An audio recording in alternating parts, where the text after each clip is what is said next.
Hello दोस्तों, आज से हम आपको बौद्ध धर्म की शुरुआत से लेकर आखिरी तक की सारी सच्चाई बताने वाले हैं अपनी इस वीडियो में। और आने वाली सभी वीडियो में आपको हमारी वीडियो अच्छी लगे तो प्लीज हमारे चैनल को सब्सक्राइब करें, वीडियो को लाइक करें और कमेंट करें। चलो वीडियो को शुरू करते हैं। प्राक्कथन। बौद्ध धर्म उत्पत्ति और विकास में बौद्ध धर्म के उपदेश का एक ऐसी शाश्वत विचारधारा के रूप में अध्ययन किया गया है जो सत्य की प्रत्येक गहराई से की गई खोज को एक ही मूल आधार से जोड़ती है। इसके लेखक नेपाली तथा संस्कृत जैसी प्राचीन भाषाओं का अध्ययन किया है और भारतीय दर्शनशास्त्र में वे विशेष रूप से पारंगत हैं। इसके अतिरिक्त वे कई वर्षों से सुरत शब्द योग, आत्मा को शब्द के साथ जोड़ने का योग के पूर्ण सद्गुरुओं की परंपरा के भी संपर्क में रहे हैं। इस पुस्तक को लिखने में लेखक ने बौद्ध धर्म तथा इसके मुख्य धर्म ग्रंथों का उनके मूल रूप में अध्ययन करते हुए अपनी विद्वत्ता तथा साथ ही आध्यात्मिक मार्ग के संबंध में अपने निजी ज्ञान का पूर्ण परिचय दिया है। अगर हम विश्व के महान धर्मों में से किसी भी धर्म की गहराई में जाएं तो हमें पता चलेगा कि इनमें कितनी समानता है। सभी धर्म मानते हैं कि वह परम सत्य अनादि है, वह समय तथा भौतिक पदार्थों की सीमाओं से परे है। इस प्रकार सत्य शाश्वत है, वह सभी वर्गों के लिए तथा सभी समय में एक समान रहता है। सभी धर्म ग्रंथों ने और उन सभी ने जो सत्य की खोज में निजी तौर पर लगे रहे, इस परम सत्य को अवर्णनीय कहा है, जो मन तथा शब्दों की सीमाओं से परे है। महात्मा बुद्ध का तथा अन्य आध्यात्मिक विभूतियों का सबके लिए यही संदेश है कि युगों से पूर्ण ज्ञान प्राप्त गुरु इस संसार में आते रहे हैं और उनका संदेश बिना किसी भेदभाव के सबके लिए एक समान है। पूरे विश्व के लिए सभी एक ही सत्य की ओर संकेत करते हैं। सभी करुणा, प्रेम और अहिंसा को ही जीवन का आधार मानते हैं और सभी का कहना है कि इस प्रेम को कोई भी पा सकता है और यह सबके लिए उपलब्ध है। अन्य प्रचलित आध्यात्मिक विचारधाराओं के समान बौद्ध धर्म में भी इस बात पर बहुत अधिक बल दिया गया है कि बुद्धि तथा शब्दों से परे उस परम सत्य का ज्ञान प्राप्त करने और उसका साक्षात्कार करने के लिए नियमित रूप से आंतरिक अभ्यास करना तथा इसके लिए अथक प्रयास करना अत्यंत आवश्यक है।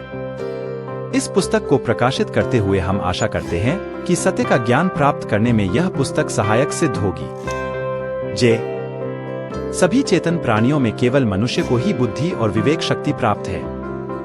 आथ अपने विषय में जानने, संसार के रहस्य को समझने और मनुष्य जीवन का उद्देश्य पूरा करने के संबंध में हमारी स्वाभाविक प्रवृत्ति मंद या तीव्र रूप में बनी ही रहती है। ऐसा करने के लिए यह जानने से हमें बहुत सहायता मिलती है कि पूर्वी तथा पश्चिमी जगत के महान संत महात्माओं तथा पूर्ण ज्ञान प्राप्त सत्पुरुषों ने इन विषयों के संबंध में, विशेष रूप से शाश्वत सत्य तथा उसका साक्षात्कार करने के मार्ग के संबंध में क्या कहा है।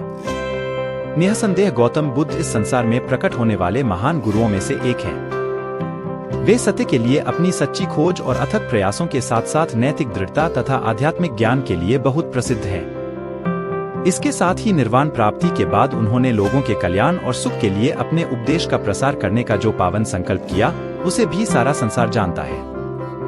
महात्मा बुद्ध ने 2500 से भी अधिक वर्ष पहले अपने धर्म उपदेश की स्थापना की थी, परंतु उनके विचार और उनके द्वारा किए गए कार्य अभी भी प्रसिद्ध हैं और उनका उपदेश उनके असंख्य अनुयायियों और श्रद्धालु भक्तों के हृदय में आज भी जीवंत है। प्रेम तथा करुणा की नींव पर लोगों के परमहित के उद्देश्य से महात्मा बुद्ध द्वारा स्थापित किए गए धर्म की लंबी अवधि की तुलना में बड़े बड़े शक्तिशाली राजाओं महाराजाओं द्वारा अपनी ताकत और अस्त्र शस्त्र के बल पर खड़े किए गए राज्य और साम्राज्य बहुत कम समय तक टिके रह सके। राजाओं महाराजाओं का जीवन तो अपने लिए धन, बल और महत्व बढ़ाने के लिए ही होता है, जबकि संत महात्मा और निर्वाण प्राप्त महापुरुष अपना आपाभाव मिटाकर केवल दूसरों के लिए ही जीवन धारण करते हैं। राजा महाराजा आते हैं और थोड़ी देर की शान शौकत तथा प्रसिद्धि के बाद विस्मृति के अंधेरे में खो जाते हैं, जबकि संत महात्मा अज्ञानता और दुख में पड़े हुए असंख्य लोगों को अमरत्व का मार्ग दिखाने के लिए प्रकट होते हैं। महात्मा बुद्ध उन साधारण मनुष्यों जैसे नहीं माने जाते जो इस संसार में कुछ समय के लिए आते हैं और फिर बिना अपनी कोई छाप छोड़े संसार से चले जाते हैं। सभी बुद्ध या संत महात्मा ज्ञान तथा करुणा के प्रकाशपुंज होते हैं, जो अनादिकाल से एक के बाद एक इस संसार में आते रहे हैं और भविष्य में भी आते रहेंगे। गौतम बुद्ध स्वयं भी पहले हो चुके बुद्ध महात्माओं का हवाला देते हुए अपने विषय में कहते हैं कि उन्होंने भी उन बुद्धों के ही समान सत्य का साक्षात्कार किया है तथा उस तक पहुंचने के मार्ग का ज्ञान प्राप्त किया है, जैसा कि पहले के बुद्ध महात्मा करते आए हैं। जिसने निर्वाण अथवा बुद्धत्व की सर्वव्यापी और अमर अवस्था को प्राप्त किया है, उस महात्मा के उपदेश को ही बौद्ध धर्म कहते हैं।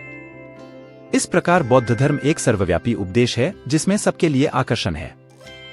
अपने लंबे इतिहास के दौरान बौद्ध धर्म की कई शाखाएं और उपशाखाएं विकसित हुईं। इसका साहित्य, जिसमें मूल ग्रंथ तथा व्याख्यात्मक और सुव्यवस्थित रचनाएं शामिल हैं, विशाल और विविध है। यह धार्मिक साहित्य संसार की कई भाषाओं जैसे कि पाली, संस्कृत, चीनी, तिब्बती एवं अन्य भाषाओं में लिखा गया है। इसके अतिरिक्त अंग्रेजी तथा अन्य पाश्चात्य भाषाओं में भी इन ग्रंथों के अनुवाद और स्वतंत्र रचनाएं उपलब्ध हैं।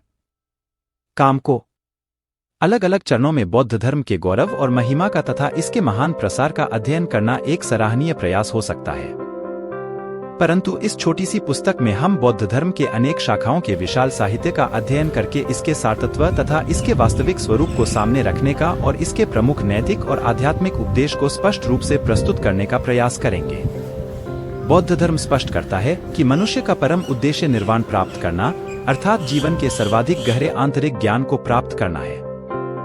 इस उद्देश्य को पूरा करने के लिए बौद्ध धर्म में पवित्र नैतिक जीवन अपनाने, एक सुयोग्य सद्गुरु के मार्गदर्शन में पूरी लगन से आंतरिक अभ्यास करने और बुद्धि तथा शब्दों से परे के मंडलों तक पहुंचने के लिए अथक प्रयास करने पर बल दिया गया है।